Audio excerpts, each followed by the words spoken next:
Так, эфир Адуевой.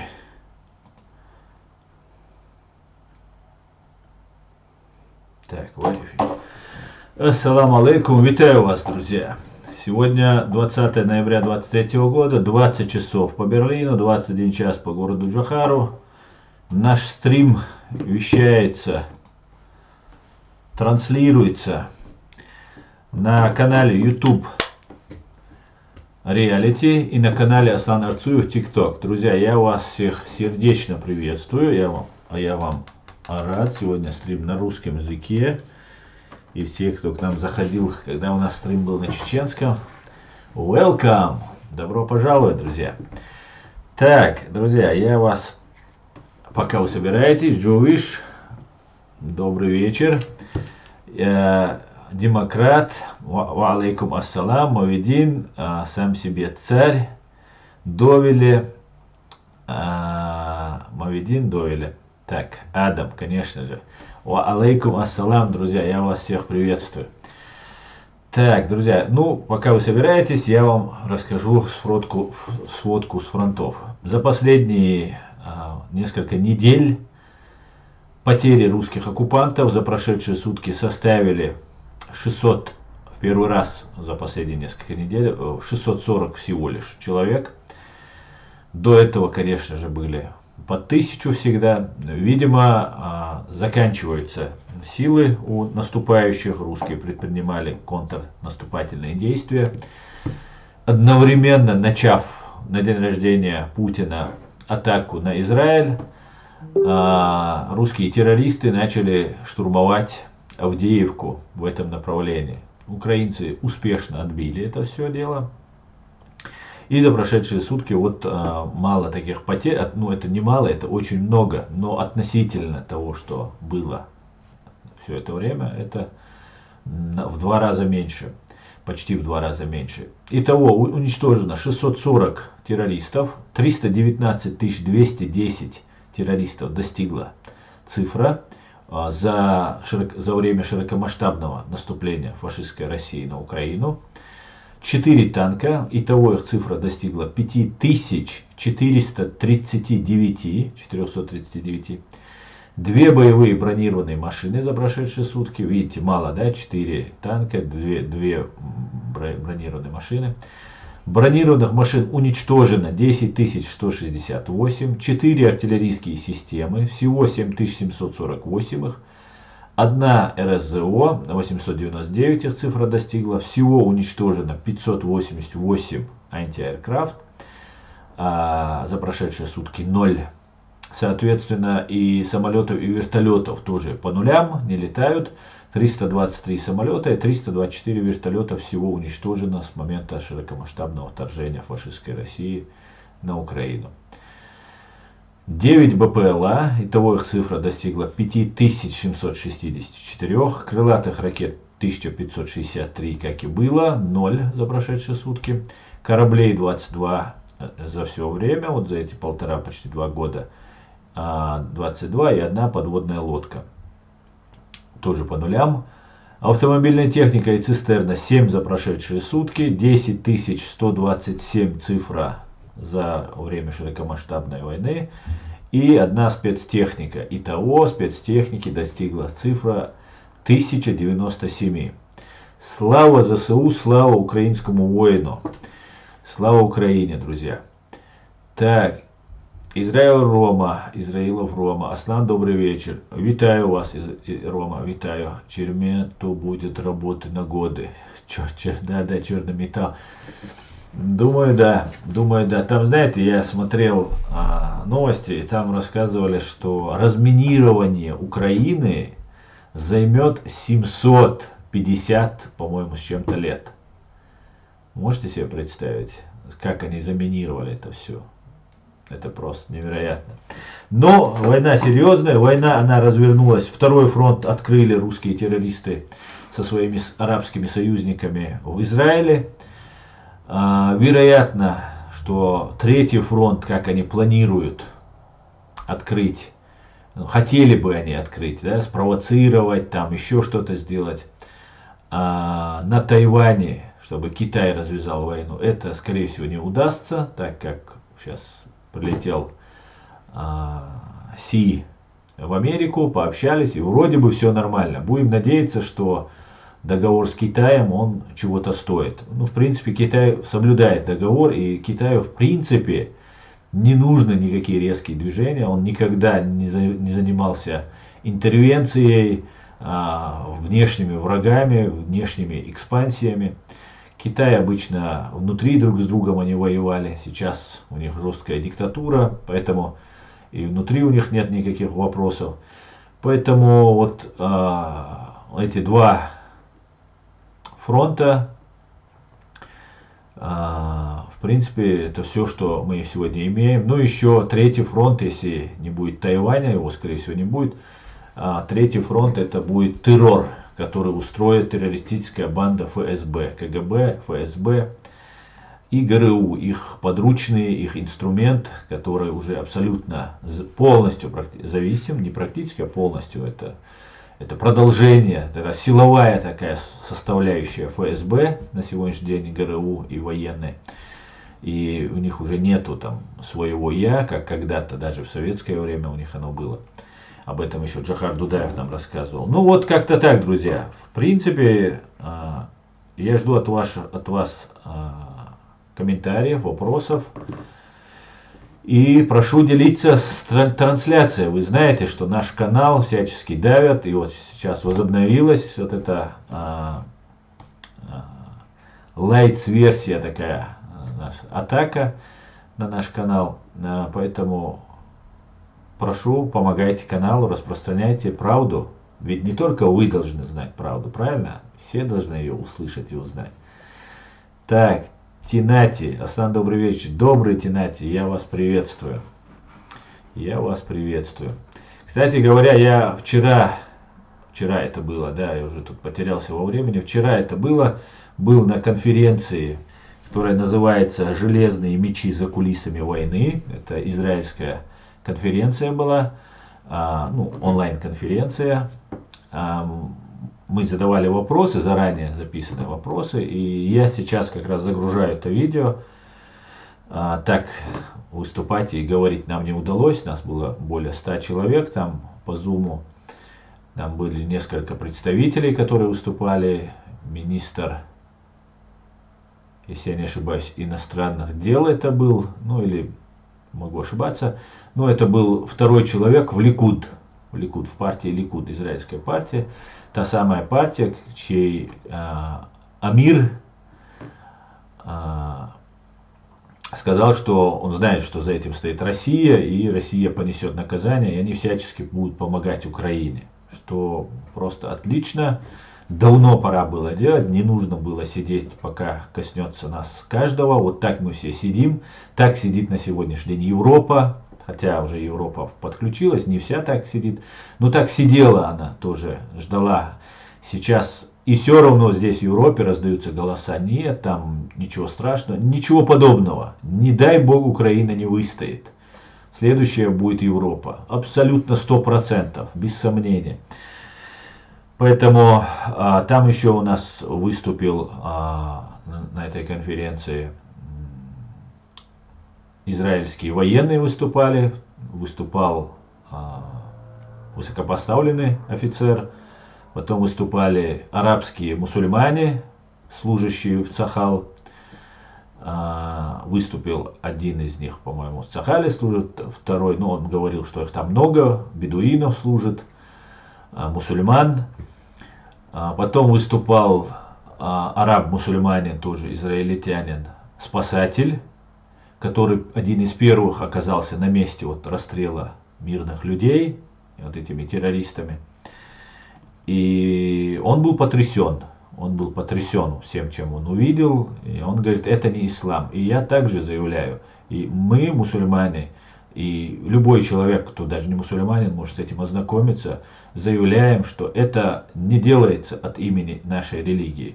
И мы не собираемся свою религию отдавать вот этим экстремистам и радикалам, которые в нас тоже видят своих врагов. Даже больше, чем евреев и христиан, они нас видят своими врагами и убивают нас больше, тех, кто не согласен с их идеологией, Это было и в Сирии, и в других местах. И решительно выступаем против этого. И он рассказывал, что вот он зашел, с ним были его еврейские товарищи, коллеги, и он говорит, ну у меня просто не было слов. Вы все это увидите на этой конференции, я видео сейчас как раз загружаю, оно буквально через какое-то время загрузится, и вы сможете на это видео, эту конференцию посмотреть. Это интересно, кстати. И я прошу распространить это видео. Организаторы конференции тоже просили нас максимально привлечь внимание. И я хочу среди чеченцев тоже максимально, ну и не только чеченцев, конечно, распространить вот это видео. Пусть посмотрят, послушают на рассказ отца, у которого убили дочь, у которого убили жену. На араба послушайте, если там, вам интересно. 2 миллиона арабов, 2 или больше даже миллионов живет в самом Израиле. Их никто не притесняет, они живут, исповедуют свою религию, и абсолютно никто не запрещает. И вроде бы казалось, что в сектор Газа уже вроде бы казалось, что люди начинают приходить к миру, к согласию. Но вот получилось то, что получилось. Ну да ладно, друзья, давайте я перейду к вашим комментариям. Спасибо всем, кто пишет комментарии. И распространяйте, пожалуйста, ссылку на наш стрим. Пусть больше людей узнает правду, друзья. Это очень важно, так как нас постоянно пытаются задвинуть такой в серый бан, в черный ящик там и так далее. Пожалуйста, Жанна, правду говорить не трудно, Жанна. Правду говорить не трудно.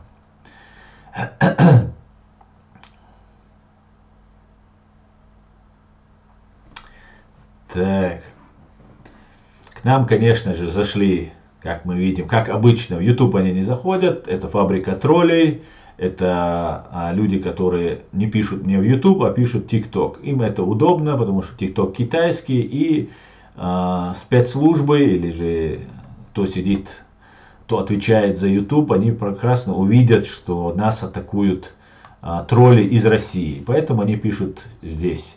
Поэтому, ну... Что я могу сказать? Это говорит о том, что мы делаем свою работу качественно, если фабрика троллей на нас обращает внимание. Ты за Израиль или за Палестину? Я за справедливость. Так, Дели Саламашу Хамзат Машуойло. Черкесы тоже есть в Сахале. Конечно, есть. Черкесы есть. Там полно, все есть.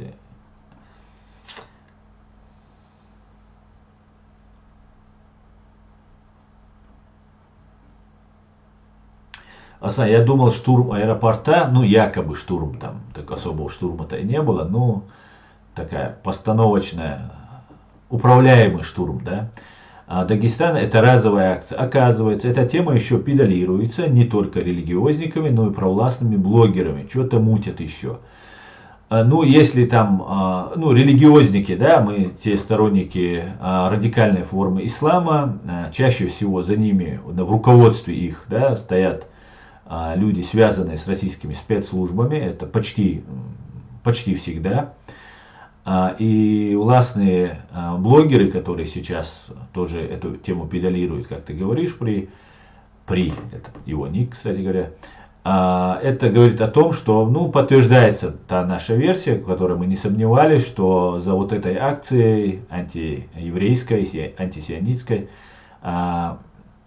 она была властная, раз ее, так сказать, властные блогеры, да, провластные блогеры рассказывают. Ну, что-то мутят, но это значит будет продолжение. Мы будем следить и вовремя оповещать будем.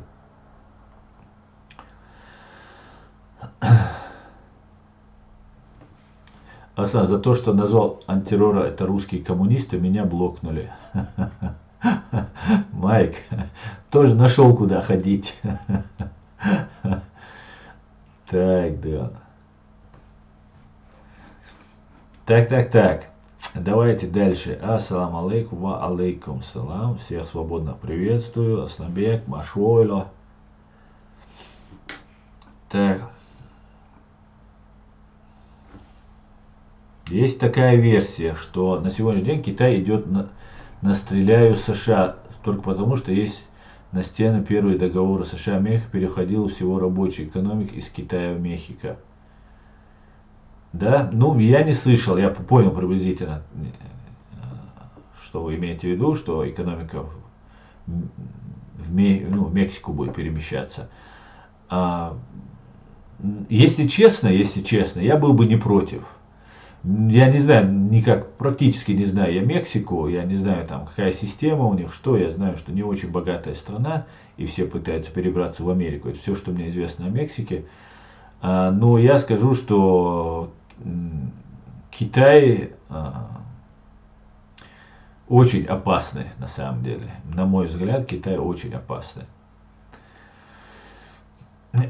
Они хотят превратить наш Кавказ, Ирак, Сирию, Палестину. Мы не позволим это. Абсолютно демократию. Я полностью с тобой согласен. Мы не позволим этого произойти. У сектора Газа нет другого выбора, как сотрудничать с Израилем, если они хотят процветать. Да, я думаю, вот этот аппендикс в виде сектора Газа, он, думаю, должен перейти под контроль, а вот западная часть, да, где заседают. Там, кстати, заигрывание сейчас идет с этим, кто сейчас этот, Махмуд Аббас, да, после Ясера Арафата, который. Но это гибнюк, самый настоящий КГБшник. Да? Он работал, он учился, был в аспирантуре, у Примакова был аспирантом, вы знаете, Евгения Примакова, ныне покойного, его сын также продолжает, или его внук также продолжает дело своего отца, сын, по-моему, и так далее, и другие нужно персонали. Я буду критиковать и Израиль, и США, и весь земной шар, если вы опять будете с этими КГБшниками заигрывать. Буду говорить, не нужно, другой какой-нибудь, нужно найти, там полно людей, с кем можно иметь дело, а с этими КГБшниками рано или поздно, не бывает такого, что ты был КГБшником и перестал им быть. Только в могиле ты перестаешь быть КГБшником, если ты уже с ними заключил договор. Поэтому категорически против того, чтобы с ним устанавливались, вот именно с этой персоной. Про других я не знаю. Я думаю, это тоже учтется, особенно в свете прошедших событий. Будем надеяться. Так, друзья, еще раз вам напоминаю, распространяйте ссылку на наш стрим. Это очень-очень важно, друзья. Раскидайте в WhatsApp, везде, где только можете, раскидайте ссылку, чтобы как можно больше людей услышало правду. Так, сейчас я тут зайду в ТикТок, чтобы не тянуться до вас. И чтобы можно было отсюда смотреть ваши комментарии. Фабрика троллей, вы на месте, Дион? Быстро, первый, второй, рассчитайся. Фабрика троллей, Дион. Так, если зайду в Польшу, да, мы будем воевать, зайдут. Не зайдут, все будет нормально. Китай разве не дал когда-нибудь на кого не нападал? Я не знаю, особо нет, я не слышал, может нападал. Израиль и так вышел из ГАЗа в 2007 году, а вот из западного берега не уйдет, потому что если уйдет, то палестинцы опять начнут пускать ракеты по приморским израильским городам, где весь центр сосредоточен. Просто сектор Газа нужно тех людей, давайте я не буду лезть в свое дело, да, это решает Израиль, да, слишком много я говорю об этом, и неважно. Сами решат, я думаю, и Байден сказал, что 2 государства должно быть, арабское и израильское, и это будет правильно. В любом случае, евреям жить с арабами по соседству, нравится это или не нравится, как и нам жить с русскими по соседству, нравится или нам это не нравится. С русским миром придется жить. Просто чтобы этот русский мир или арабский мир для израильтян, чтобы он не представлял вот эту смертельную угрозу. И все, после этого можно сосуществовать. Может, лет через 100 можно будет уже договориться о чем-то. Посмотрим. Да. Так, перехожу к вашим комментариям. Мой дядя говорил, из человек мент получается, из мента человек никогда не будет. Да, совершенно верно. Хорошо у тебя дядя сказал, да. Ночи дальнобой, говорит демократ, не было же Израиля во Второй мировой войне, там была Палестина. Ночи дальнобой, я тебе немножко просвещу, да, по этой ситуации. Я сам тоже просвещаюсь, и я думаю, тебе тоже будет полезно немножко просветиться. Палестина, это как наш Кавказ, это территориальное обозначение.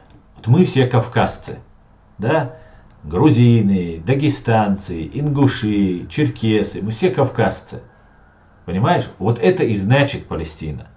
Там жили арабы, друзы жили. Вот посмотришь вот эту конференцию, которую я загрузил, и там вот это как раз арабы говорит. Арабы, друзы, бедуины, разные там жили, евреи. Да, их мало было, их там, они расселились по всему миру, но они всегда находились, все эти 1000 лет они там находились.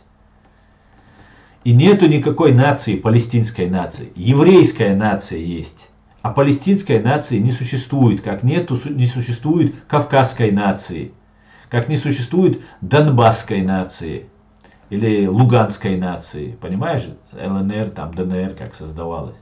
Вот в чем весь фокус-покус, как говорится, понимаешь? Евреи, которые жили на этой территории, они тоже палестинцы, понимаешь? Это вот мы кавказцы, вот мы чеченцы, мы кавказцы, потому что мы живем на Кавказе. Вот как это обозначается, вот как это появилось. А живут там не палестинская нация, народ палестинский, нет такого, в природе такого народа. Есть арабский народ Палестины, как еврейский народ Палестины, бедуинский народ Палестины, друзский народ Палестины. Их там много, огромное количество. Черкесы там есть, тоже пришлые. Ну и вот так и живут. Правильно я говорю, друзья?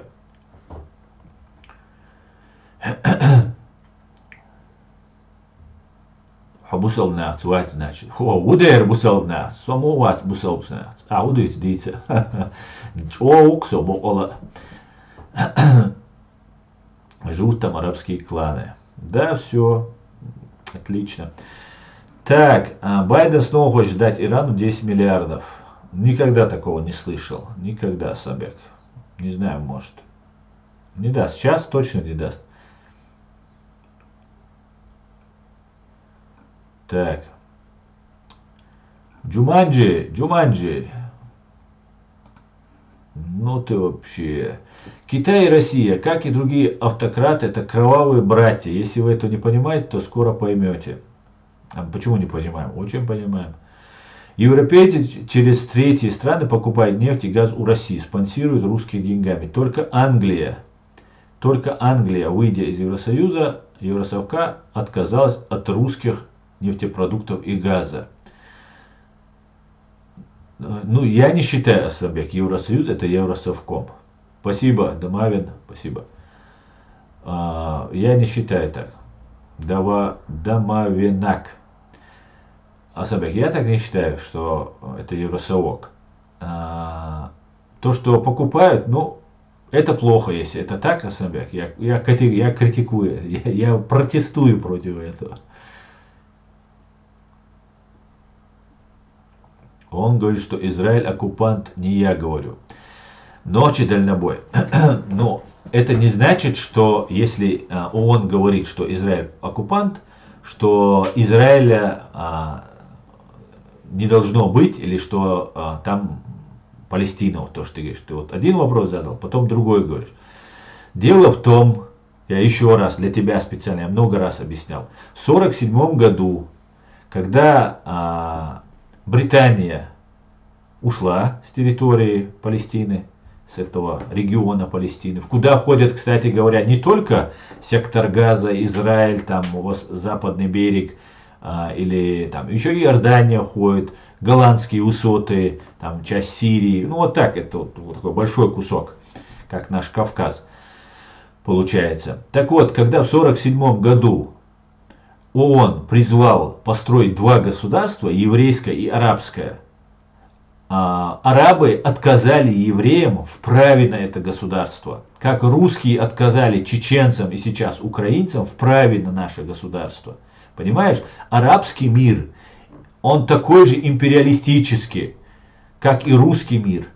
Понимаешь? И они сказали, что вы не будете здесь строить государство, мы вам не позволим. Несмотря на это, зная, что на них нападут, евреи в 1948 году объявили о своей государственности. И на второй день, как они объявили, 7 арабских государств на них напали. И евреи отбили эту атаку и победили, вышли победителем в этой войне. Вот. И когда они вышли победителями, для безопасности своей, они захватили уже ту территорию, которую ООН им не предлагал брать. Понимаешь? По закону, евреи должны отойти вот до своей территории и оставить их там. Но это по закону. Но дело в том, что в мире, когда твоей стране, твоим гражданам угрожает смертельная опасность, государства нарушают международное право. И для того, чтобы их не обстреливали ракетами, евреи отодвинули границы дальше, захватили уже арабские земли. Именно поэтому им говорят, что они оккупанты. С юридической стороны, да, это можно так рассматривать. Но с практической жизни, я еще раз говорю, давайте возьмем, не будем просто там, арабы, евреи, просто возьмем чеченцы и русские. Вот мы построили свое государство. Их на нас налетает Россия. Вот. И мы отбиваем эту атаку. И у нас есть возможность пройти еще там до конца, до Ростова продвинуть нашу территорию. Не потому, что она нам нужна даже, эта земля, а для безопасности той, что у нас есть, тех граждан, которые у нас проживают. Понимаете? И вот они их отодвинули. Нарушают они. Я согласен, да, это нарушение. Как юрист я должен признать этот факт. Но вынуждены они защищаться. Я считаю, что они вынуждены защищаться. И все это усугубляется, с каждым днем усугубляется, с каждым днем. Евреи принимали массу методов, и военные, и там политические, и финансовые, заливали деньгами. Сектор газа они финансировали. Вот в чем дело. Просто это такой конфликт, который вот, не хотят решить этот конфликт. Вот почему-то не хотят в этом мире решить этот конфликт. Давно бы решили, на мой взгляд, этот конфликт можно было бы решить.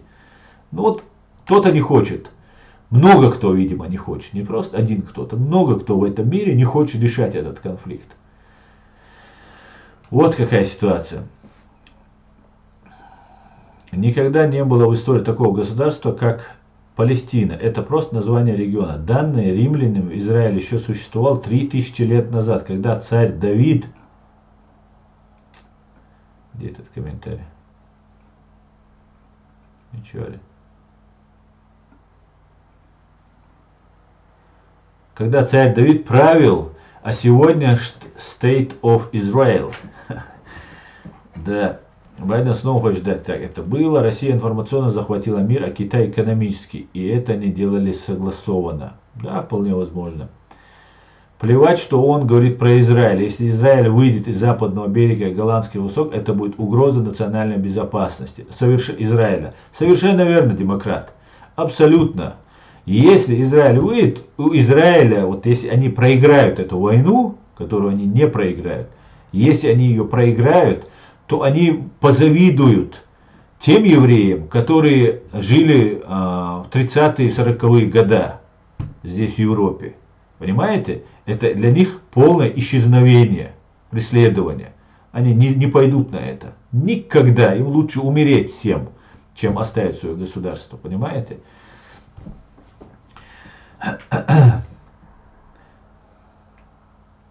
Почему ортодоксальные евреи в Америке выступают против Израиля? А почему ваххабисты выступают против Чеченской республики Ичкерия? Демократической Чеченской республики. Почему выступают? Вот у них свое такое религиозное видение, что нужно там жить в мире, там ни с кем не воевать, там нужно сосуществовать. Всегда сосуществовали с арабами на самом-то деле. Жили и под римлянами, и под османами, и ничего, и под англичанами, и ничего, сосуществовали и арабы, и евреи. А вот как дали волю, вот я думаю, это целенаправленно делалось. Стравливали арабов и евреев. Я думаю, договорятся, рано или поздно придут к миру. Уже видно, что придут к миру, потому что по-другому и быть не может. нас вырежут, если мы проиграем. Абсолютно, Джувиш, я с тобой полностью согласен. Это будет угроза. Проиграют, они воюют с Аллахом, говорит юзер. Юзер, они не воюют с Аллахом. Они воюют с террористами, которые убили женщин и детей. Ты показываешь свою безграмотность, говоря такое. Нет. Никогда Аллах не приказывал убивать женщин, детей и стариков. Понимаешь? Не может Аллах так говорить. Понимаешь? Он создает жизнь, Он дает нам жизнь. Он не может сказать, они не воюют, убивай женщин и детей. Поэтому они не воюют с Аллахом. Они воюют конкретно против террористов, которые убили более 1000, там, по-разному, от 1200, 1400 более человек убили. Понимаешь? Безоружных.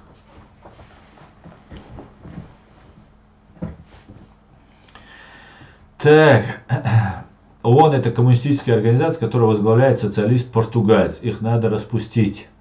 Ну, не знаю. Мне интересно, я вообще, конечно, недоволен ООНом, Асланбек. Мне интересно, что движет теми, кто проталкивает проект Горской Республики. Можете в 2 словах объяснить? Корсар, ну, конечно, только в 2 словах навряд ли получится, но я постараюсь. Ва алейкум ассалам. Я постараюсь. Смотри. Мы, Кавказ,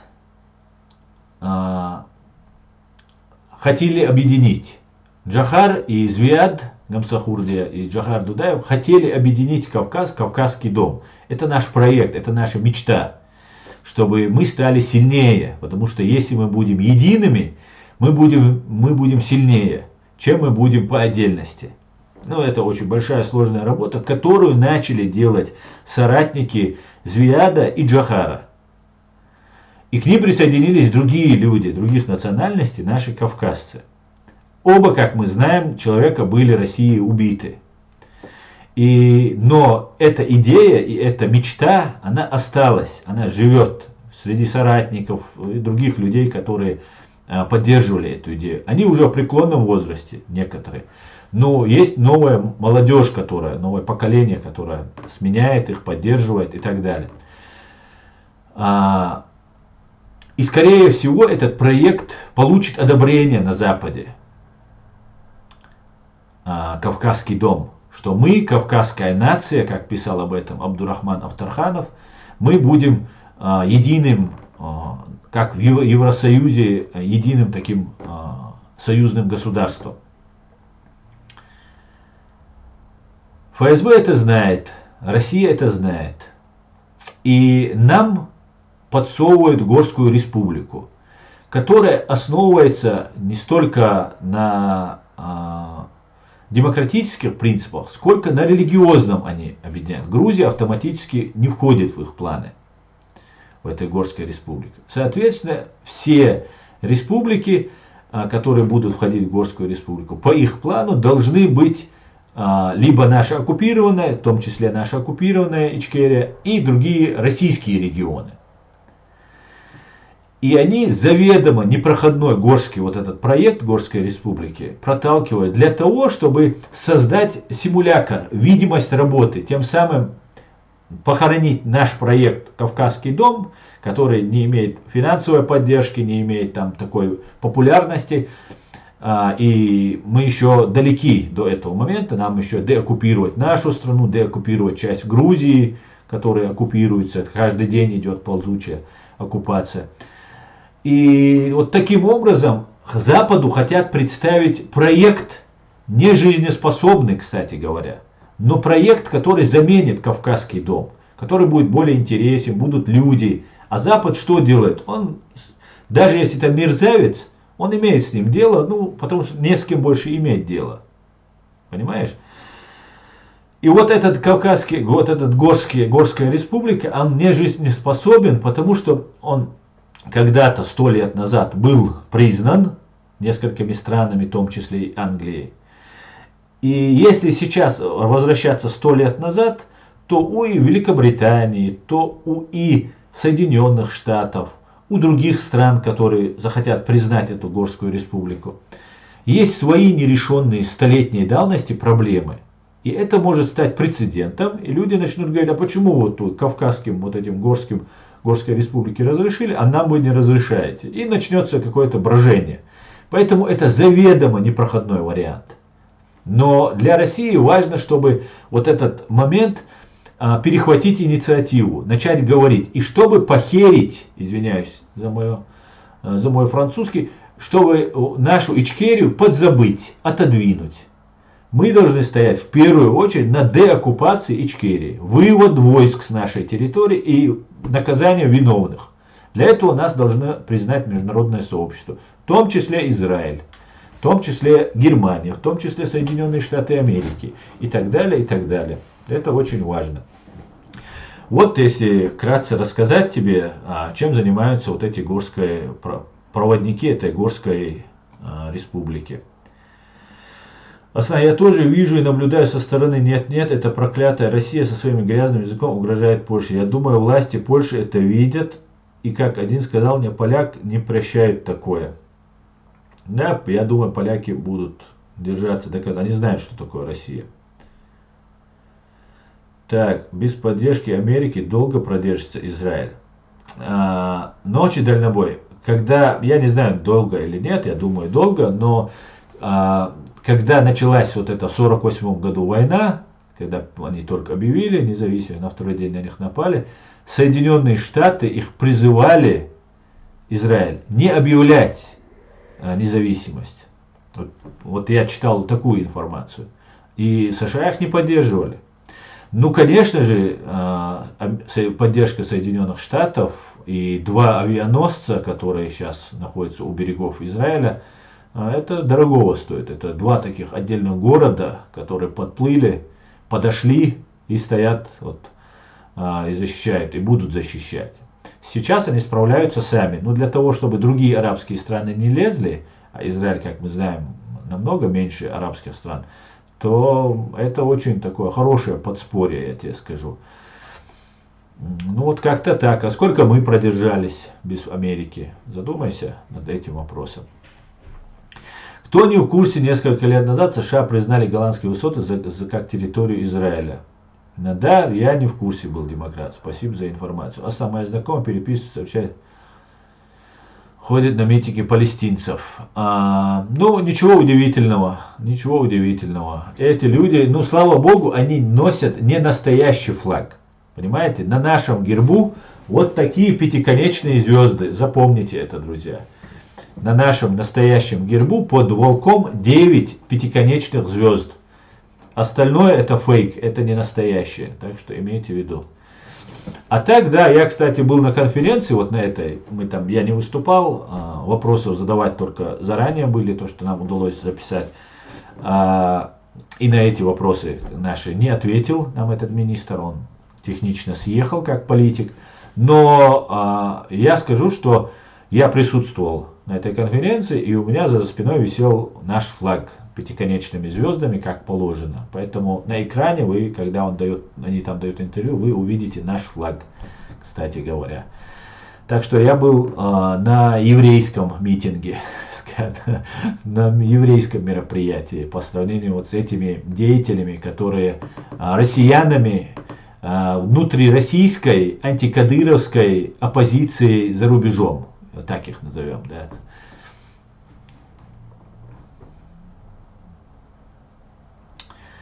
Так.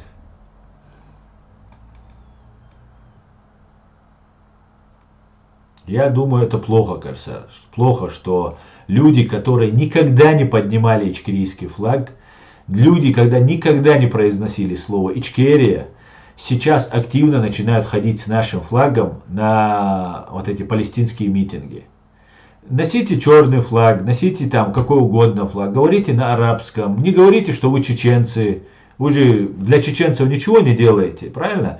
Когда я вас звал, вот я обращаюсь к тем, кто на эти митинги ходит, я вас звал, вот сколько лет я вас зову, на все мероприятия, везде, ну приходят только вот все наши, кого мы знаем, они на палестинские митинги не ходят. А вот эти, которых мы никогда не видели нигде, сейчас выскочили с нашим флагом. Но пытаются дискредитировать. Но у них ничего не получится. Нас каждым днем все больше и больше слышат. Все больше и больше, и будут слышать, несмотря на все препоны, препятствия, которые Россия нам ставит, все равно нас будут слышать. Правда, она всегда пробьется, всегда, я в это верю. Аслан, ты за республику горских евреев в составе Чеченской республики? Ты за республику горских евреев в составе Чеченской республики? Лёва Магомадов, я не понял твоего комментария, что за горская республика? Республика горских евреев. Есть такая? Так, русские азиаты по менталитету, человеческий язык, они так и так, привыкли насилию все разрушать. Как говорится, что русские не соберут, получается танк, а что не играют, выходит мордобой. Причем я тебе скажу, и мордобой не очень, да и танк я тебе скажу не очень.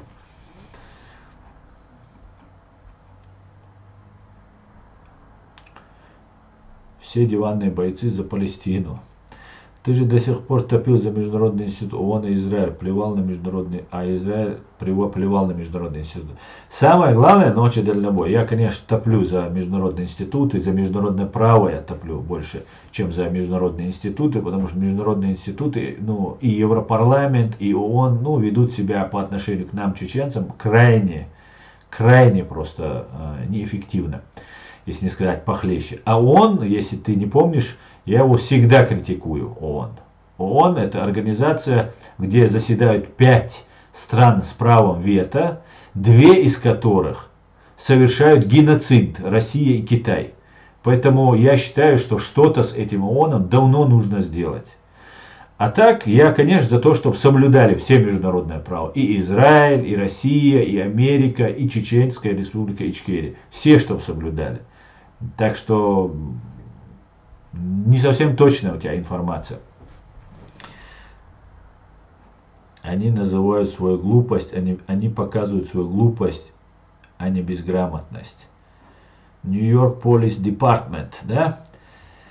Асан, совершенно верно, это же проклятая система ваххабитов разжигать внутренний конфликт, чтобы чеченцы убивали чеченцев. Да, совершенно верно, Адам. Это специально был такой раздор внесен в наше общество, с которым мы потихонечку справляемся. И да, справимся, да, мула. Так, друзья, я немножко водички, ашмоли.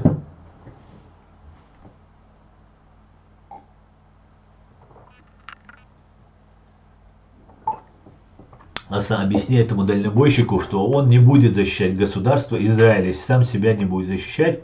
Если будут сдавать территорию, потом снова арабы начнут обстреливать. Совершенно верно, демократ. Как ты верно заметил, ООН выразит озабоченность, потом озабоченно озаботится по поводу своей озабоченности и опять выразит озабоченность. Вот и все. Никакой ООН не поедет воевать. Единственное, там они иногда голубые каски посылают миротворцев. Что было в Боснии, где находились голландские миротворцы, и что делали сербы с боснийскими мусульманами, мы все знаем, как не вмешались вот эти товарищи и позволили. Но это не касается ООН, конечно, это касается непосредственно командира голландских миротворцев, который обязан был вмешаться по долгу. Ну вот, конечно же, только евреи смогут защищать Израиль, и только чеченцы смогут защищать Ичкерию. Это правда. Так, друзья, я пока ТикТок оставляю здесь. Эти каких? Фабрика троллей, где он? Так, Россия сделала все, чтобы разобщить народы Кавказа. Еще не так давно не обращались в полицию люди из-за мелочей. Решили сами идти в ментовку, было нечто зазно. Сейчас такое сплошь и рядом. Ну, приучаться к закону нужно, только не к российскому. Ни в коем случае. Ни в коем случае.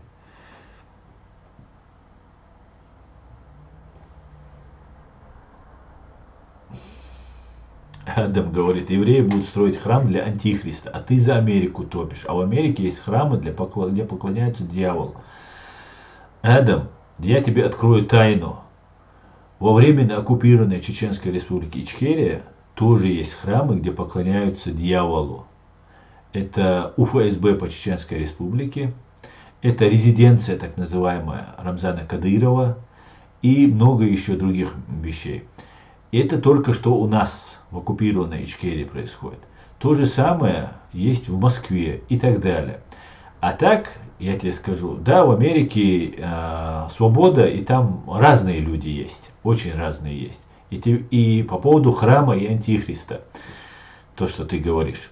Вот сейчас Алякса, мечеть Алякса, которую якобы братья-мусульмане из Хамас, да, так переводится, как ты знаешь, братья-мусульмане, переводится Хамас, которые не посчитали нас, чеченцев, братьями и оставили на этот геноцид, который творила. Настоящий геноцид, не выдуманный, не фейковый, самый настоящий геноцид, который очень четко определяется.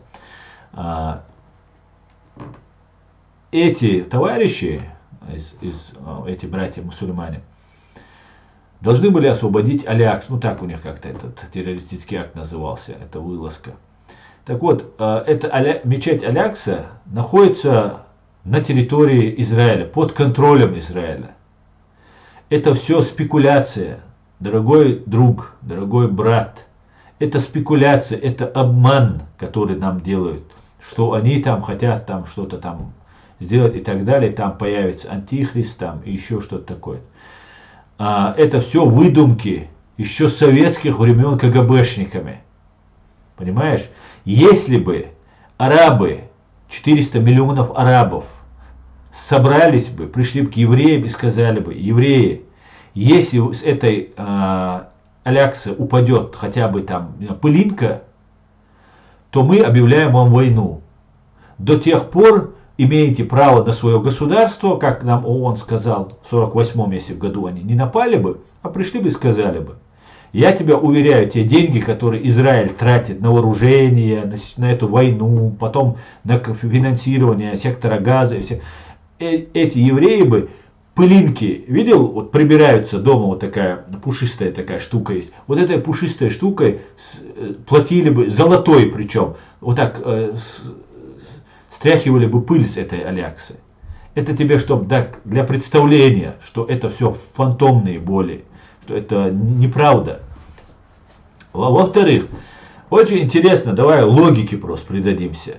Допустим, Израиль, ты прав, и Израиль там по этой версии построит храм, где будет антихрист. И опять же по вот этим преданиям, которые у нас есть, мы знаем, что будет антихрист, потом придет Махди, потом придет Иисус. Они сразятся где-то там. Кстати говоря, Махди должен был прийти еще в Сирии, я помню. Очень много вот вы тут распространяли информацию, что вот-вот Махди придет, где там голубая мечеть, где-то там он придет, вот уже все, там нога появилась, там ботинок уже появился, он уже с неба спускается. Это все было. Ну так, давай придадимся логике. Если они построят этот храм, потом придет антихрист, потом придет Махди, Иисус, Иса пророк, они сразятся и победят антихриста, и наступит там рай на земле, там какое-то время, потом судный день. Правильно же я излагаю, да, вот хронологию событий, которые должны быть.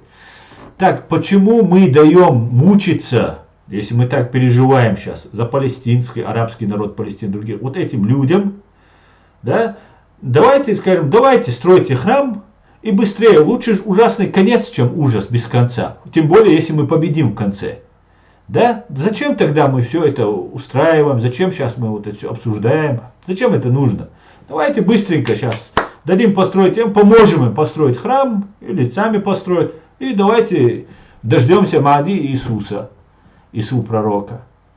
Просто задумайся, о чем ты говоришь.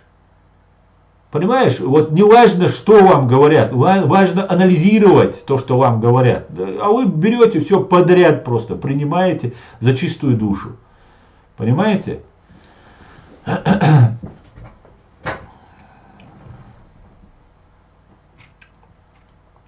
Зато Кадыров построил мечеть Абу-Гош в Израиле в честь папы, наверное, Алякса-2.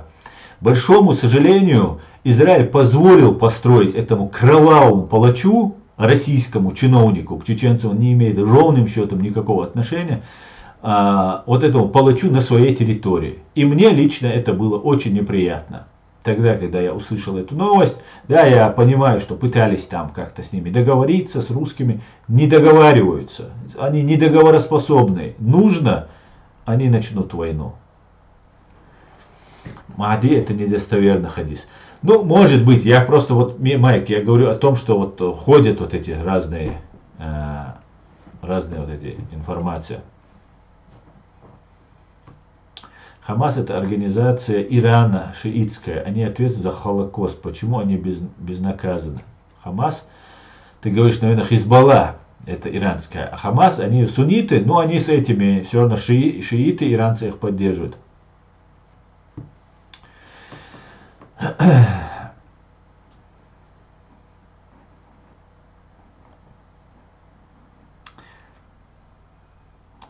По-моему, по проекту Кавказского дома организован Евросоюз. Еще в 60-70-х году эту идею продвигал один грузин. Имя его забыл. Он жил в Европе. Просто надо сделать меньше бюрократии в Кавказском доме.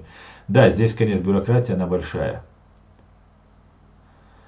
Так, Кавказ должен быть без бюрократии. В Афганистане продают 9-летних детей старикам за 2000 евро. Там шариат, видел репортаж. Да, сам себе царь. Такой... Там, ну, в Афганистане мальчики там продаются и танцуют, там, это у них такая культура. Ну, каждый сходит с ума как хочет. Пока ты в Москве кайфовал, русские под руководством евреев убивали чеченских детей и женщин под надуманным предлогом. Так же, как евреи сейчас убивают палестинских детей. Вся Европа боролась с еврейским террористом, а теперь такие, как ты, молятся на них. Ясно, понятно, кто и как попал в Германию. Рональд, у тебя такой чеченский ник просто невероятно. Какой же ты чистый чеченец. Когда я кайфовал в Москве, у меня складывается вопрос, а ты где кайфовал тогда, когда убивали русских женщин и детей? Я, например, Москву, я тебе скажу, как я ее узнал. По больницам, по тюрьмам и по следственным изоляторам. Вот как я узнавал Москву. Вот я тебе скажу, чем я занимался. Я утром, как на работу ехал в аэропорт или на вокзал, кого-то встречал. Сейчас никто на меня пусть не обижается, кого я встречал, провожал и так далее. Я даже многих и не знал этих людей, кого там надо встретить, поехал встретить и так далее. Поэтому то, что я делал, это мое сугубо личное дело. Сейчас же я уже почти 9 лет выехал специально и занимаюсь проблемой чеченского народа. Скажи мне, Рональд, надеюсь, не Рейган, что сделал ты? Какой вклад ты вносишь? Что случилось с тем, что ты ничего не делаешь, но зато пишешь вот такие вот комментарии? Можешь мне подсказать, что с тобой? Что с тобой не так? Да? Кстати говоря, как я сюда попал, ты говоришь, там, по еврейской линии, наверное, ты имеешь в виду. Нет, я не по еврейской линии попал. Я чеченец, и по папе, и по маме абсолютно стопроцентный. И попал я как чеченец сюда, а не как еврей. И, кстати говоря, врать у вас любимое занятие. Придумывать там где-то, искажать. Это вы вообще специды.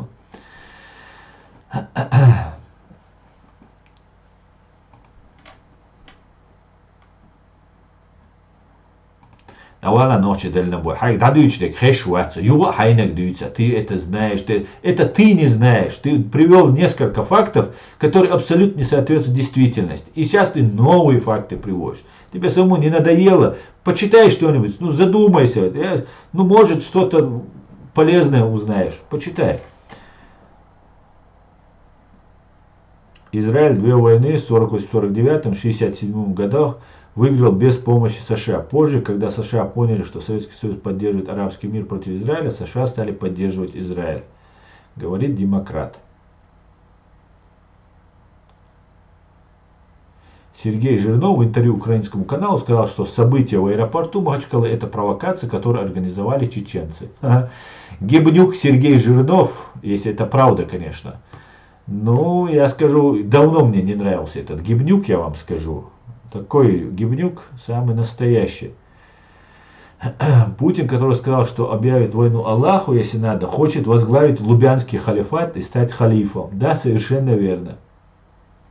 Ашхимоле. ПТ, спасибо за информацию. Но я давно к нему отношусь настороженно. Дейрейс рядом. Так. Ну, вы тут много настрочили, друзья, я перемотаю. Не обижайтесь, если какой-то важный вопрос, пожалуйста, повторите его. Этот любитель русского мира уходит в баню. Ну, что сказать, дело.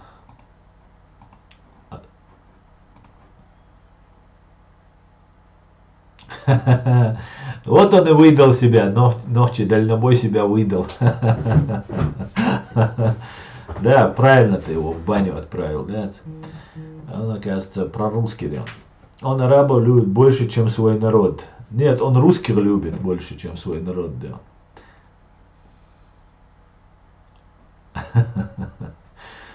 Так. Дизелю памятник Шадик Дизелю, мемориальный. Русские убили более 42 тысяч чеченских детей. Они, оказывается, были не такие жестокие. Не говори, Амзат, да? Не вот просто, ну, ничего чеченского в нем нет, если он так говорит, я тебе скажу.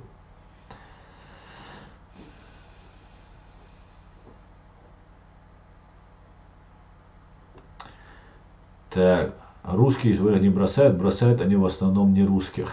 И своих тоже бросают, там все нормально. Так, Богдан, Русская Республика, Кавказский дом, Объединенный Кавказ, это настоящий гурт, от которого вы никак не можете отказаться, потому что без этих фантазий других путей не видите. Богдан, мы видим, почему же, и про Кавказский дом, который мы обсуждаем, мы его говорим только после деоккупации нашей Ичкерии. В приоритете, конечно же, стоит наша Ичкерия. Наш народ сделал выбор против не быть в составе Советского Союза, не иметь никаких там, не быть под контролем русских, Лубянки, Кремля. Поэтому Кавказский дом это та цель, к которой мы придем, когда мы деоккупируемся, когда мы уже спокойно сможем прийти. Это в будущем. В приоритете, конечно, на первом месте стоит задача номер один, это деоккупация Чеченской Республики Ичкерия, Богдан. Не критикуй слишком сильно, Богдан. А какая у тебя стратегия на развитие? Заскочить, быстро всех перерубить? Вот это твоя стратегия. Расскажи нам, как ты видишь. Можешь, кстати говоря, позвонить, зайти в ТикТок, позвонить сюда и рассказать свое мнение. Мы рады услышать мнение.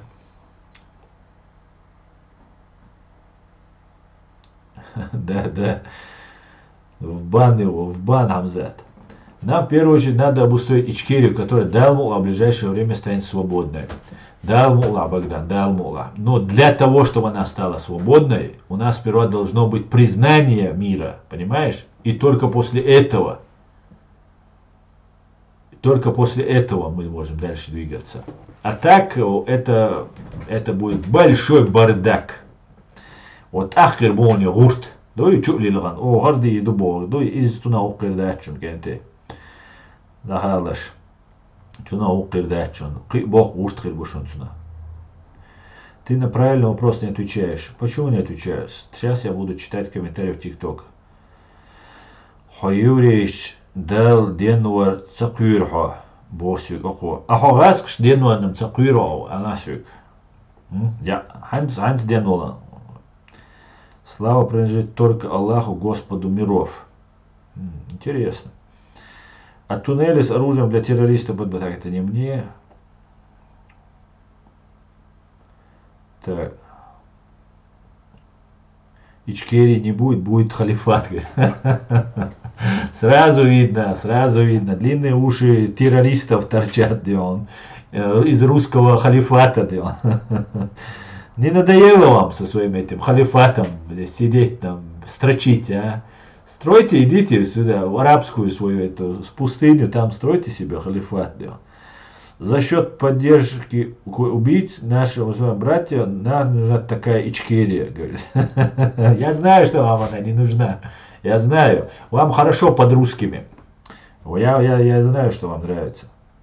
Ночью он Ishkan тухо Allah dikans biham boilon. There is who I from free people. Баркал there is who no саваш. Дуже дякую, как говорят наши друзья украинцы.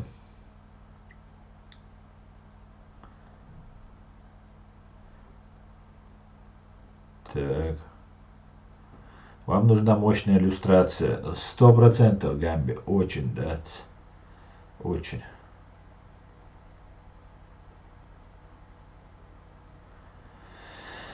Хамас неплохо ролики делают о детях, и другие ролики вымышленные, знают, как бить по чувствам.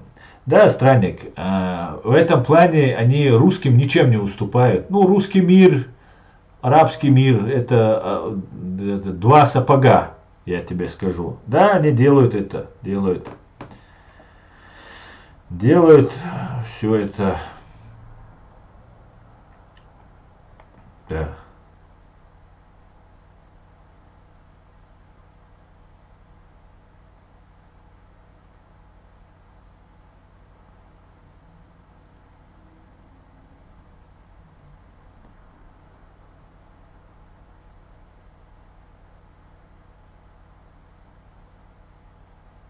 Из 1,5 миллиона чеченцев 150 тысяч кадыровцев. Куда их денете, говорит. Ну, во-первых, не 150 тысяч кадыровцев. Во-вторых, мы найдем, что с ними сделать. Так.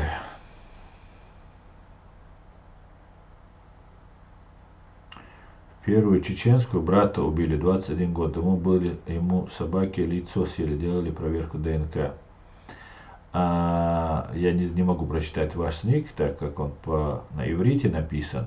Только я вас прошу, не называйте, я соболезную по поводу брата, если он не воевал против нас, да, если он наш гражданин был и жил у нас. И, пожалуйста, не пишите «чеченская война». Чеченская — это значит гражданская война, это русский ФСБшный нарратив. Была русско-чеченская или российско-чеченская война. А точнее, это геноцид был чеченского народа, просто откровенный геноцид. Почему вы хаете русских? Кто по национальности на протяжении 770 лет рулили совком? Русские, извините, но я хаю не русских, а имперцев хаю. К большому сожалению, среди имперцев, от подавляющего большинства, это русские. А не имперских русских я люблю и уважаю, как всех остальных.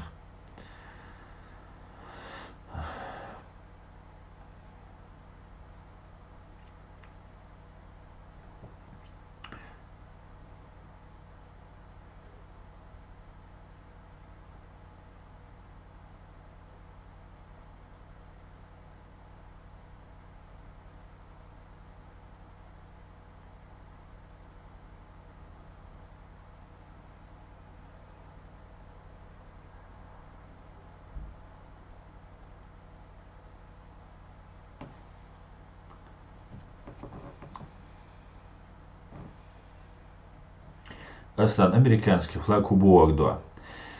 Не важно кто я, Богу. Что значит американский флаг? Ну, во-первых, это красиво, согласись. Американский такой большой, ты не представляешь, какого хорошего качества. Мне его с Америки прислал мой друг. Во-первых, это красиво. Во-вторых, я поддерживаю Соединенные Штаты. Я считаю, что это великая страна, которая многое может дать моему народу.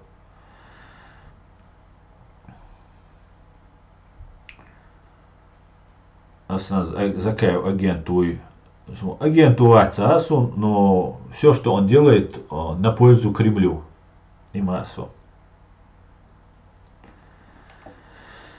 Ай, сколько вас тут развелось.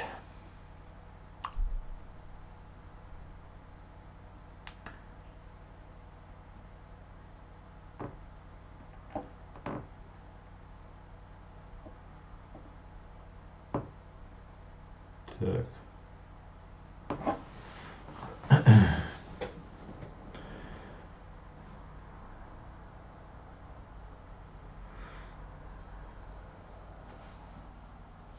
Совершенно верно, Дымовинак. Вот знаете, они знают прекрасно, что я чеченец. Прекрасно. Знают, что я мусульманин. Знают, что я чеченец. Но если я поддерживаю Израиль, я пытаюсь рассказать чеченцам правду, я за то, чтобы там в Израиле установился мир, и пытаюсь объективно, не то, что я там Израиль поддерживаю, потому что это Израиль. Я поддерживаю, потому что он прав. И потому что в этом случае, а если и в других случаях было же так же, то он на протяжении всего времени был прав. И для того, чтобы дискредитировать то, что я говорю, надо меня представить евреем, там, атеистом, агентом кого-то там, американцы мне платят, еще никто мне не платит. не еврей я, мусульманин я чистокровный чеченец. Никто, ни американцы, никто, ни Ичкерия мне даже не платит. Я все делаю за свои деньги, абсолютно все бесплатно. Вот мне там кто-то пришлет, там, я не знаю, подарок, там, кто-то мне там скинет на PayPal и что-то. Все, вот это все, что я зарабатываю. Никаких денег я отсюда, с этого, ничего. На YouTube мне запретили вещание на территории фашистской России, отменили мне монетизацию и так далее. Поэтому всячески они пытаются там сказать, что, чтобы, если они не могут опровергнуть ту правду, которую я говорю, а если бы евреи были неправы, я бы говорил бы, что они неправы.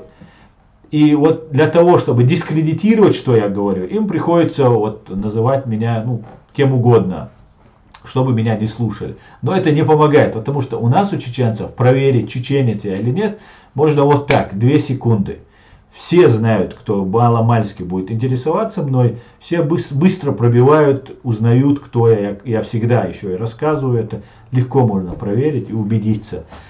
Там, в 10-м поколении, в 100-м поколении не найдут они ни чеченцев. В любом случае, все народы, все нации, все национальности. Поэтому лучше пораньше начать созидать, чем таить себе ненависть какую-то ненужную. Да? Не заставим мы людей поменять религию, не заставим поменять их культуру, их традиции, всех народов. Поэтому принимайте всех, кто какой есть, и живите, существуйте, плодитесь и размножайтесь, созидайте, люди, будьте счастливы, не будьте баранами, Деон. Ассаламу алейкум, Асан. Почему разные народы России, когда русские их называют чурками, хачами, да, они терпят от них эти слова, почему никто независимость не хочет, не добивается этого? Винчестер, алейкум салам, Винчестер, я не знаю почему, я не знаю. Асан, кто говорит правду, его ненавидят. Да, Хамза, абсолютно. За правду люди погибают. Люди, которые говорят правду, их преследовали всегда во всю историю и так далее. И я бы тоже не говорил бы эту правду, если бы мой народ не оказался бы на грани полного просто исчезновения. Я видел критичность нашей ситуации, и я вынужденно сел вот перед вами сюда. Не сел бы я в другом случае, вы меня никогда не узнали бы. Но что поделаешь? Я заключил договор с Аллахом и буду говорить эту правду. Кому бы она не нравилась, как бы она ни была неприятна, я буду ее говорить, несмотря ни на что. Да, Аль-Мулла. И немножко нам удается добиться того, чтобы чеченцев, вот эту пропаганду русскую сбить с нас. Да, Аль-Мулла. И так получится. Да, Аль-Мулла.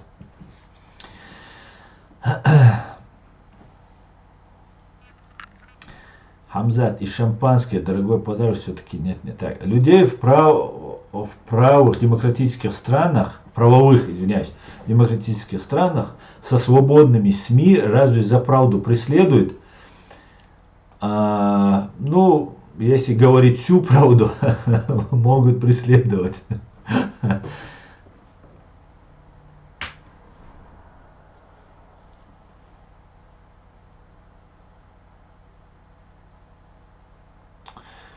Так, во всех арабских странах диктаторы у власти, местные халифы. Абсолютно, абсолютно. Вообще в мире идет борьба между демократией, властью народа, и диктатурой, тоталитаризмом, диктатурой, вот, автократией. Вот какая идет. Вот и все. Под разными соусами. Кто-то коммунистическим режимом, кто-то там религией, кто-то еще чем-то как-то прикрывается. Но вся суть заключается в том, что есть демократическая форма правления. Это к чему еле-еле путем множества ошибок, огромных войн, человеческих потерь, жизней пришли люди. И есть диктатура, есть вот единая власть. Они могут называться как угодно, коммунистами, халифатами, чем угодно. Но вот цель одна – захватить власть и держать ее у них. А есть демократия, к которой наша Чеченская республика Ичкерия относится. Правовое демократическое государство, которое будет до конца существования планеты Земля.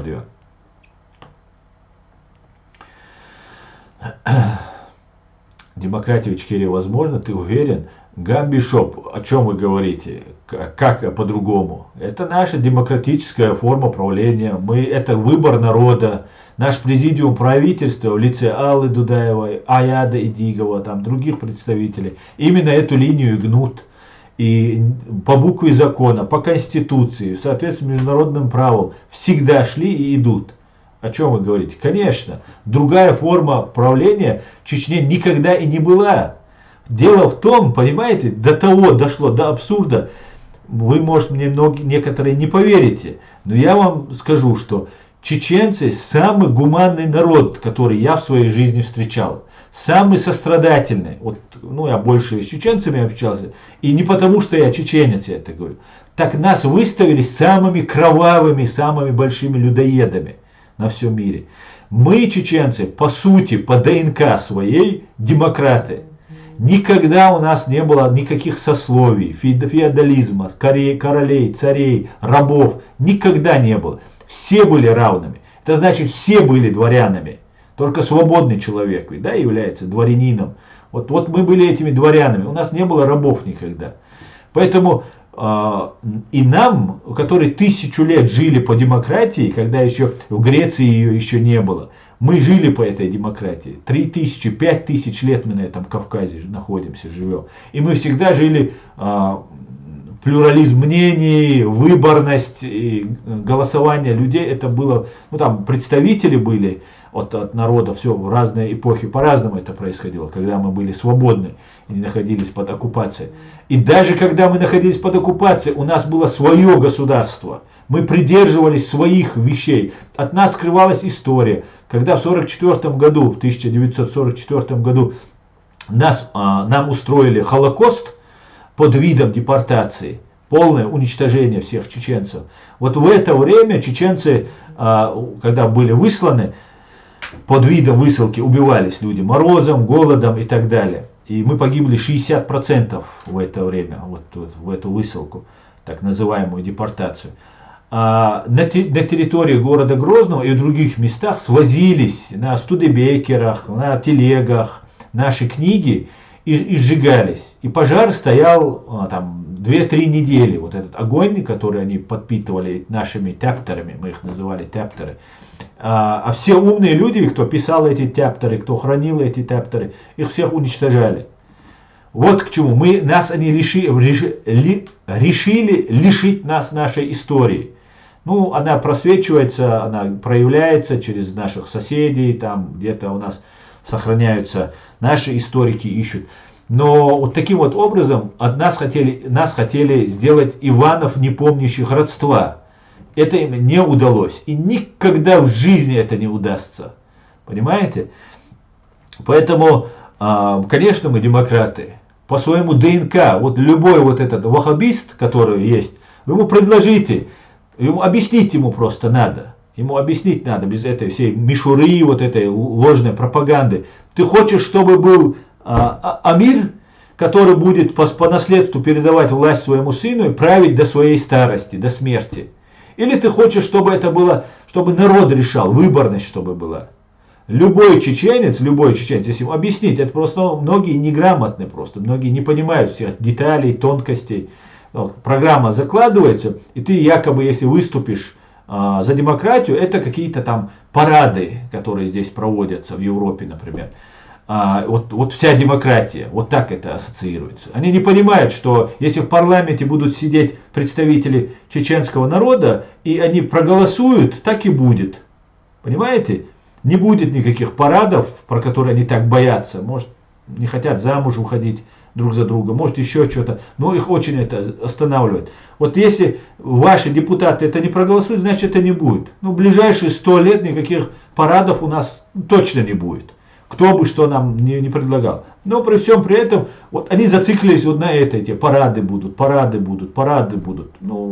Вот и все. Это такие страхи, которые навязываются. А так мы по своей сути, по своему ДНК мы демократы.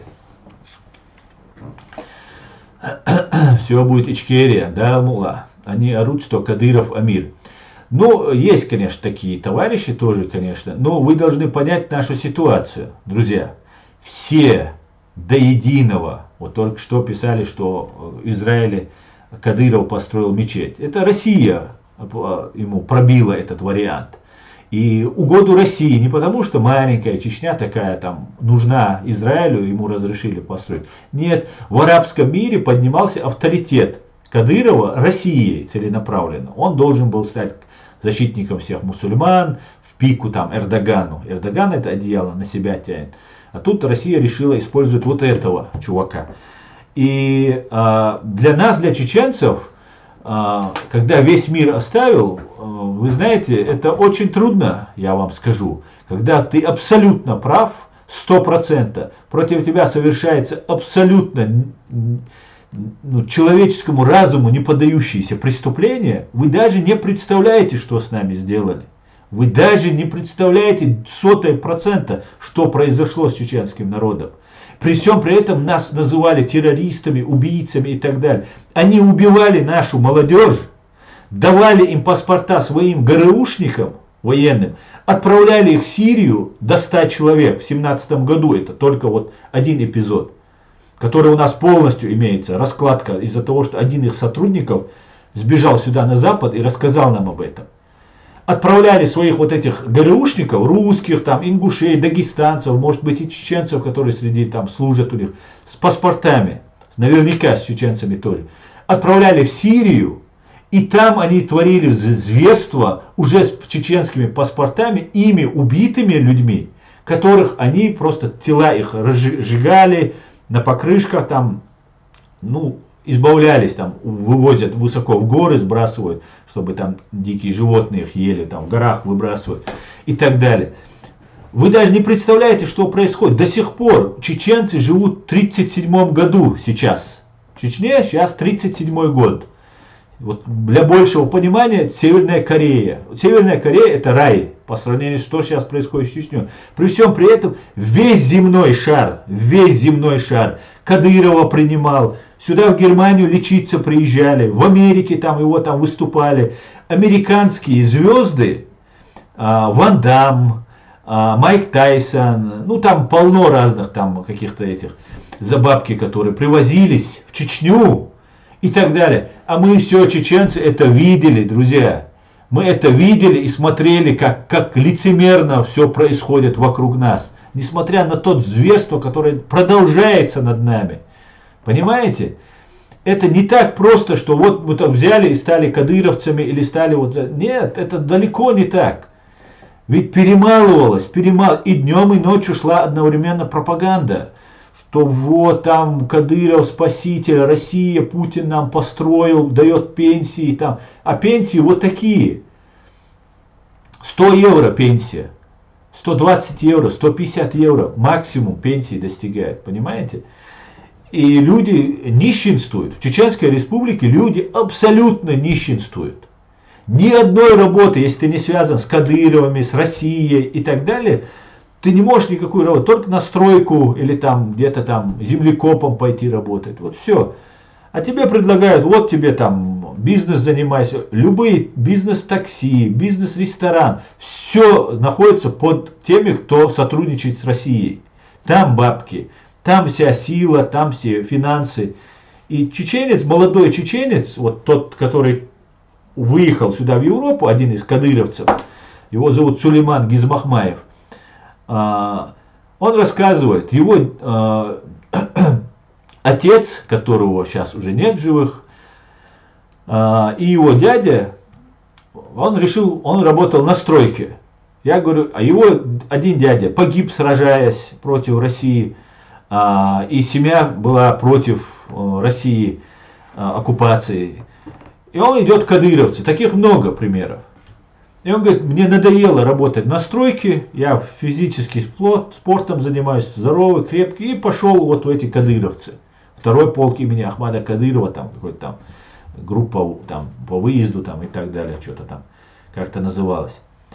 И вот таких полно примеров. Для того, чтобы ты сохранился, ты из одного своего сына отдаешь в эти структуры. Потому что если кто-то есть у тебя в структурах, то остальные вот эти шакалы, оккупанты, они не трогают вашу семью. У них там сын в ментовке работает, сын там работает.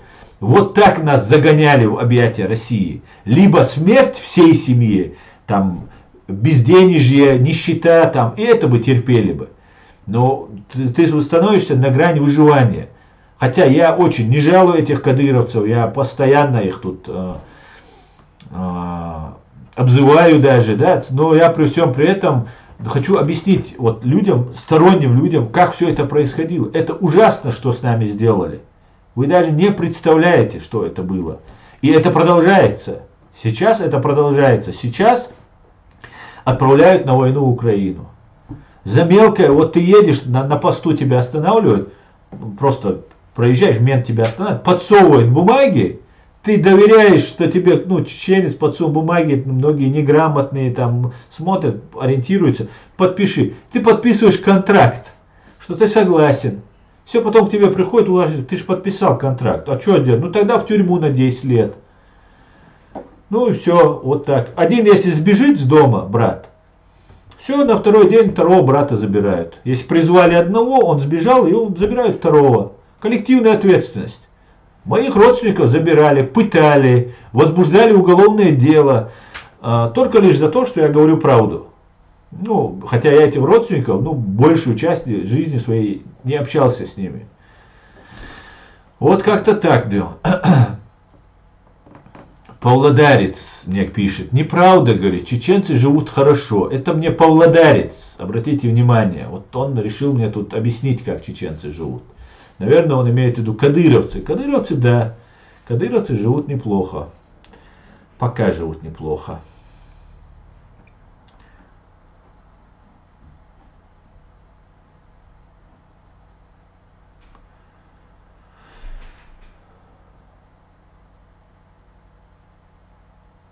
Только по чеченской формуле демократии мир может дальше развиваться. Мы и до демократии были демократами. Все мудрые ученые говорят, что мы были и есть демократы. Конечно, Асланбек, абсолютно. Но нас представили антидемократами. Представь, антигуманистами, радикалами. Представь, что делает пропаганда. Надо учитывать, что мы потеряли 30%. 300 тысяч чеченцев было убито в этой войне. Это граждан Чеченской Республики Ичкерия. И весь мир нас оставил один на один с людоедом.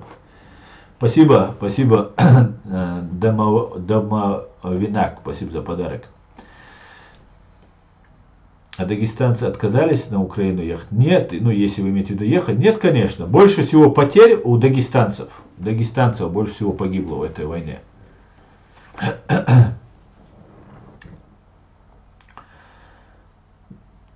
Так. Пехотинец Путина говорит мне такие вещи. Ты даешь. Валейкум салам. Туран.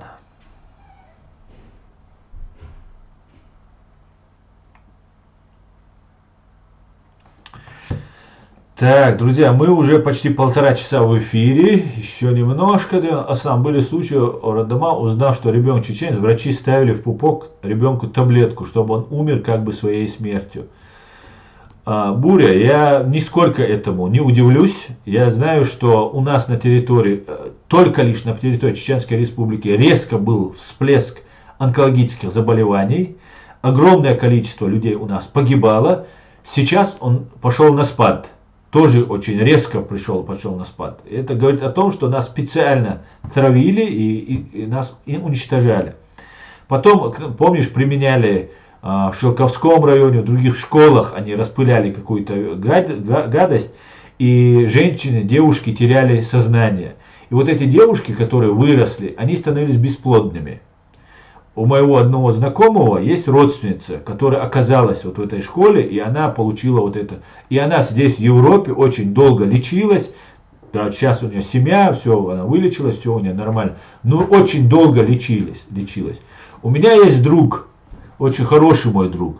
Он находится в инвалидной коляске, инвалидном кресле. Он полностью парализован.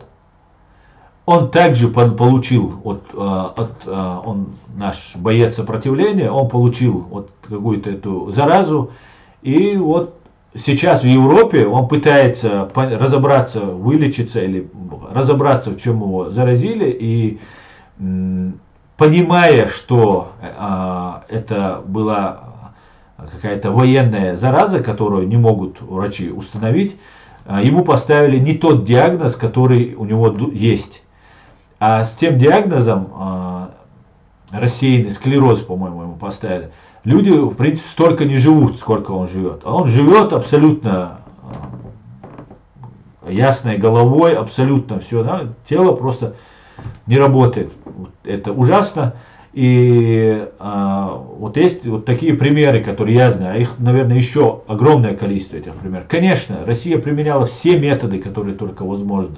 Именно поэтому Россия хочет дальше продолжать нас представлять миру дикарями, убийцами, террористами, чтобы с нами никто не захотел иметь дело, потому чтобы мы не потребовали сатисфакции с фашистской Россией, а мы ее потребуем.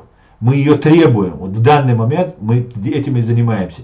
Требуем и доводим до людей информацию, что все, что говорит и делает Россия, это ложь и обман.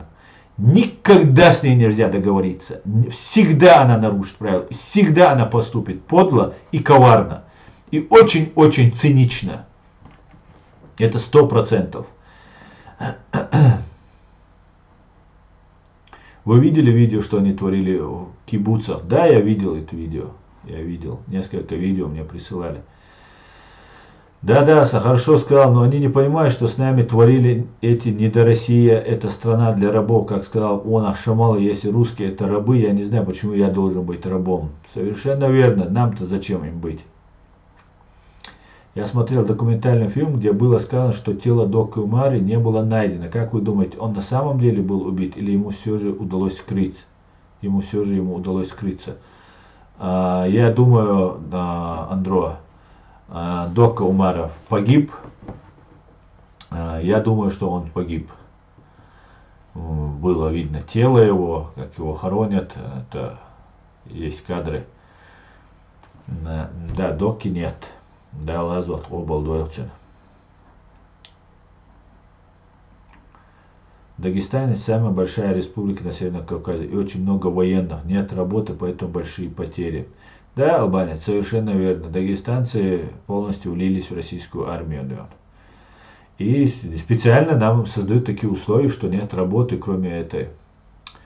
Ого, Николас Кейдж. Да, собственно, персоны, да. Нельзя договариваться с теми, кто тебя пришел убивать. Абсолютно так. Да. Голда Меир была абсолютно права.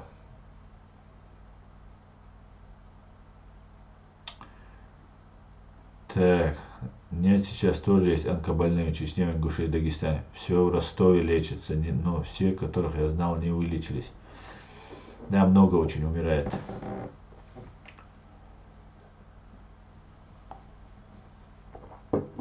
Дагестанцы бунтовали вначале, затем власти пошли на хитрость. За один день больше 5 человек не отправлять. Да.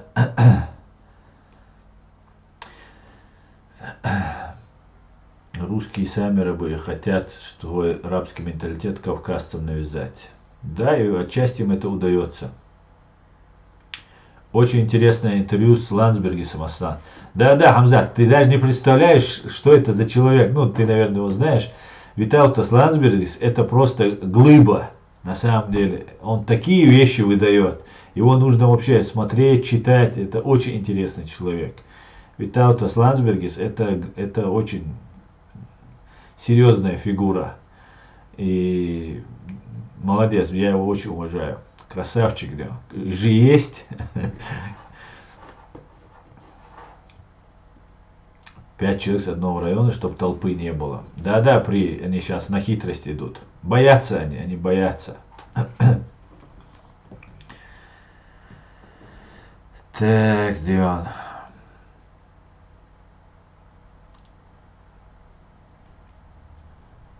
В Дагестане самая престижная работа это военные. Придумали из Дагестана какое-то военное Монако.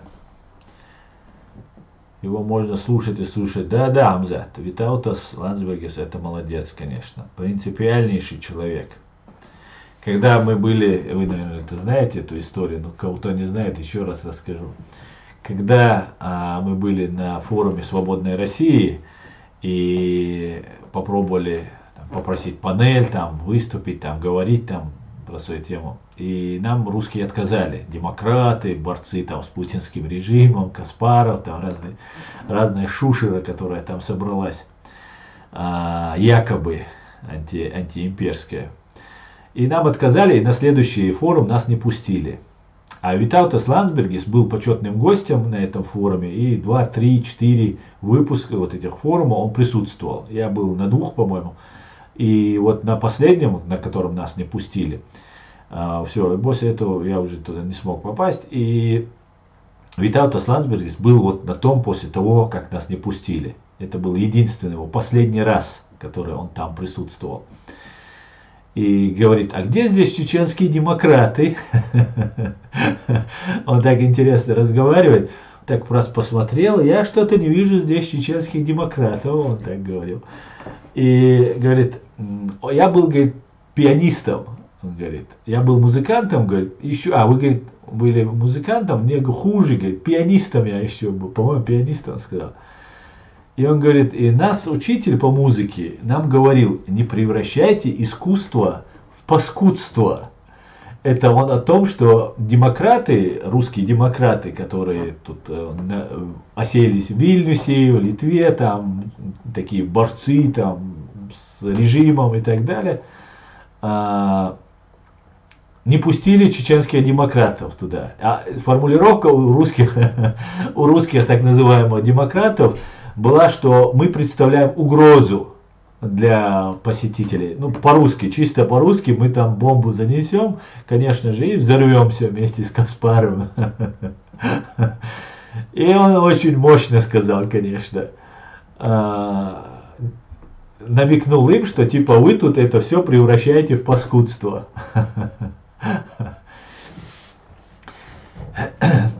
Спасибо за подарки. Спасибо за подарки. Не могу прочитать ваш ник. Так, можно 10 минут. Что на 10 минут? Не понял. Так, американский флаг хоть бы убрал. Обязательно, ангел. Сегодня последний раз повисит, хорошо? Уберу обязательно.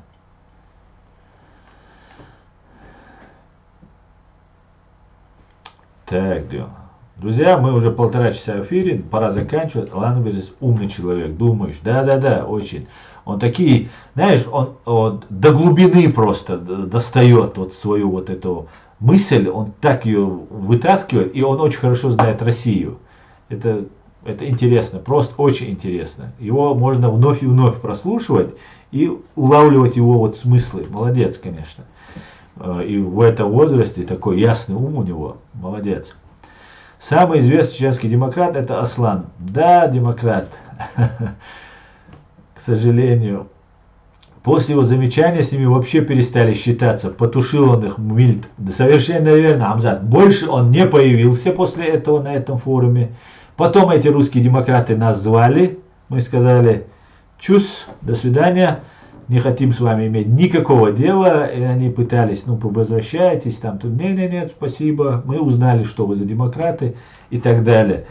И больше Витаутас Ландсбергис там не появился. И про форум Свободной России все забыли. Помните?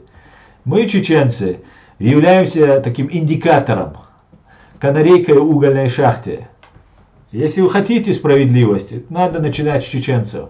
Если вы не хотите справедливости, оставьте чеченцев за бортом, стройте свою так называемую справедливость, и в конце концов вы придете туда, где этой справедливости вообще нет.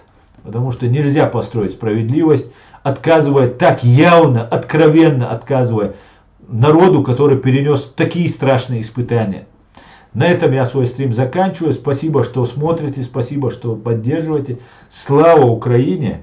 Все будет Ичкерия. Господи, благослови Америку. Мир Израилю. Всего самого хорошего, друзья. Еще раз даем вас спасибо за подарки. К сожалению, я стрим заканчиваю. Спасибо и вам всем.